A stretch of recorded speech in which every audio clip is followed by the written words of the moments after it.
kwa namna ambapo jana Young Africans ilivyocheza, nikisema kwamba no Aucho, no problem, nakuwa niko sahihi? Kwa sasa hivi hakuna tatizo. Kwa sababu mzao Azizi Ndambule anaifanya kazi vizuri kabisa, ni ufufuo kwa upande wake kwamba ujio wa Romain Folz umemfufua Azizi Ndambule yule ambaye yeye mwenyewe pia alikuwa anahitaji kuonesha huo ubora wake. Alafu Azizi Ndambule yule ambaye mashabiki walikuwa wanatamani kumuona ndani ya Yanga, ni huyo ambaye tunamshuhudia sasa. Ni kiungo mzuri sana wa katikati, kiungo mzuri sana wa kuzuia, ni mtulivu kwenye kupiga pasi. Unajua na ule mwili wake mrefu na jinsi alivyokuwa na tunasema ni kama jitu fulani la miraba minne hivi giant fulani hivi, anakuwa ni kama nguzo katikati, yani nguzo ambayo ni ngumu sana kuihamisha, ni nguzo ambayo ni imara sana katikati mwa uwanja. Lakini pia kwa mwili wake na kuona na huduma ya pasi anazozitoa ni jambo ambalo linavutia kwa kiasi kikubwa, kwa sababu Aucho amedumu Yanga katika kipindi ambacho anawasilisha taifa lake la Uganda. Yani Uganda walikuwa wanavimba kwa sababu kiungo wao, injini yao ipo Tanzania, imara, ipo Tanzania afu ipo Yanga, alafu inacheza vizuri kila mechi. Hivi karibuni ni hizi injury kwa sababu pia ya umri inaeleweka pia.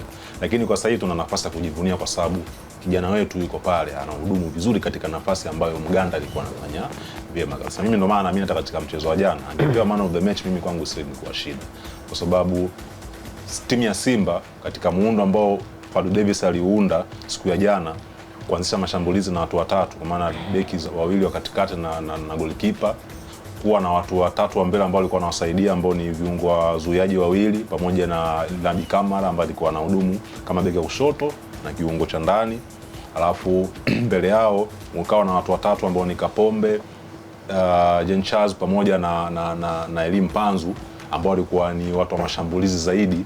Alafu mbele uwe na Kibu pamoja na Dese Mkwala, maana hiyo timu ni hatari mno kukutana nayo. Sasa Azizi Ndambule katikati anakutana na Kibu Dennis, anakutana na Jean Charles, anakutana na Elim Panzu, anapambana na Kibu Dennis, anapambana na Dese Mkwala.